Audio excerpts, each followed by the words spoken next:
Olá, gente. Hoje a gente vai falar sobre o conceito de poder em Foucault.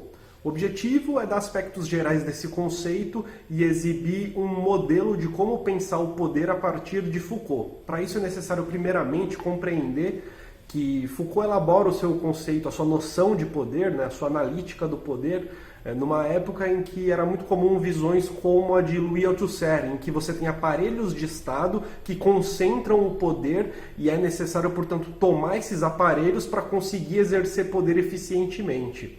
Foucault vai partir para uma linha exatamente oposta, porque ele vai dizer que, primeiro, é impossível se ter o poder não é algo que você tem, o poder é algo que você exerce. O poder ele existe em ação, portanto. Ele existe em relação. O poder é uma relação social. Ele está presente numa relação de força, no fim. Ele está presente sempre numa relação de força contra força. E ele é a resultante dessa relação. A gente precisa entender o poder assim como uma grande rede de relações, onde há relações de força em cada posição. Cada posição, portanto, está numa relação de força, numa relação oposta de força, e as resultantes elas vão dar para a gente um panorama geral do caminho do poder, do desígnio do poder. O poder, portanto, ele não se concentra em algum lugar. Ele pode ter suas matrizes, os lugares onde é mais eficiente se exercer o poder e onde se pode exercer para cima de grandes massas. Mas ele atua em todas as relações sociais, ele atua capilarmente, ele atua tanto nas grandes instituições como nas relações mais simples. Ao mesmo tempo que o poder não é algo que se tem, que se controla, o poder também não é algo que se tem total domínio ou total perspectiva sobre os passos que se dá nele. O que eu quero dizer não é possível ter um plano para o poder.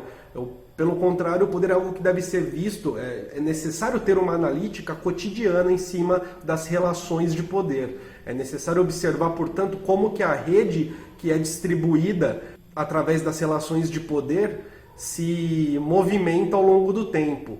Então, para isso, é necessário pensar, portanto, que uma dada ação num pedaço dessa rede de poder pode ocasionar uma disseminação diferente nas relações de poder que estão mais distantes. Falando sobre isso, o ponto do Foucault sobre o poder, então, tem a ver com entender que uma estratégia de poder, ela normalmente não tem um sujeito que a define.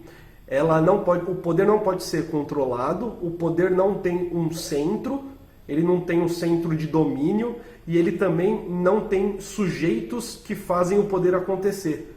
O poder ele é anônimo, ele corre de forma anônima, ele corre como uma combinação das relações de poder que existem nessa rede. O poder, sendo assim, não tem forma, ele não tem uma forma exata, não é possível identificá-lo tão facilmente.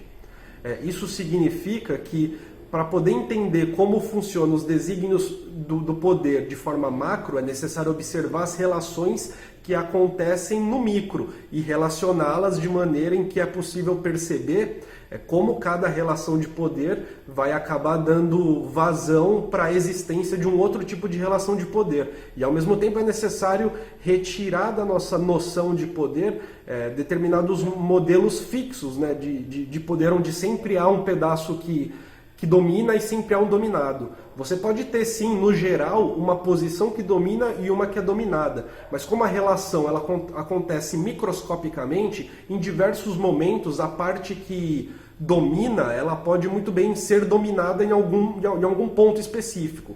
Talvez o termo certo não seja nem ser dominada. Em alguns momentos a parte que domina ela pode perder pequenas batalhas e a parte que é dominada pode ganhar pequenas batalhas, pode ter pequenas vantagens.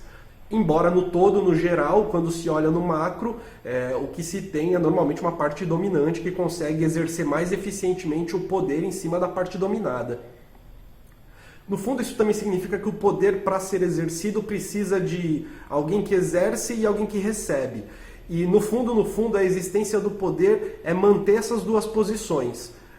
A existência do poder envolve dar lugar para essas duas posições e envolve relacioná-las eternamente, porque o poder só pode ser exercido sobre corpos vivos.